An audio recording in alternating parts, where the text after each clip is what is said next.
حاجی ماشین میخوام بفروشم. چند سال خوابیده؟ 15 ساله. ایده خیلی خسته شد. صداش نزن ولش که تو بخوابه. قصه‌اش ندادم حاجی. حالا بذار ببینم میتونم چیکارش کنم برات. حاجی برای اون نازنینی که قولم دادی اومدم. بفرما.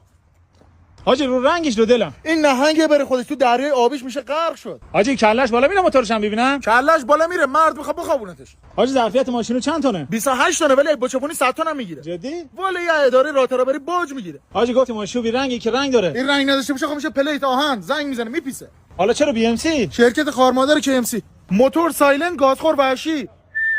واسه همه زنگ زدنات مرسی. حاجی فرموش دستو چیکار میکنه؟ دو زیاد شده عروسه که میبرن. چرا انقدر پارچه سبز روشه؟ بس که چش ملت شوره. گیرباکس زداف آلمان. منظور زدفه؟ ها. حاجی ساخت کدوم کشوره؟ والا هیچ کشوری هنوز یه گردن نگرفته. حاجی من با این پول میتونم افش بگیرم. افش داره نگاهی میکنه. حاجی خب اتاق هم نداره. شوفر رو حواسش نبوده بار آخری به اتاق فروخته. حاجی ماشین خلافی هم داره؟ اصلا دوربین یه میگیره که بخواد خلافی ثبت کنه. BMC با معرفت سلام. بچه بیا زیر حاجی بگی میخوام بره بالا. حاجی روی ماشین خیلی دو دلم. دوی چه دلی؟ این مشتری روشا ذوبان اسفان چپ و راستمون کرده. حاجی مطمئنی این ماشین بار میبره؟ بار تا کجا میخوای ببری؟ شما بده نهایتا باربری برات ببره که به این ماشینا خیلی فشار نیاد. صندلی اتومات. حاجی کارت سوختن داره؟ یا اصلا موتور نداره گذاری میخواد چیکار؟ جدی؟ والا اینا حاجی الان موتور نداره چجوری باش کار کنه؟ موتور میخوای چیکار؟ بده هم سرویست بوسکلت کنه خرج اوراقن هم نداری.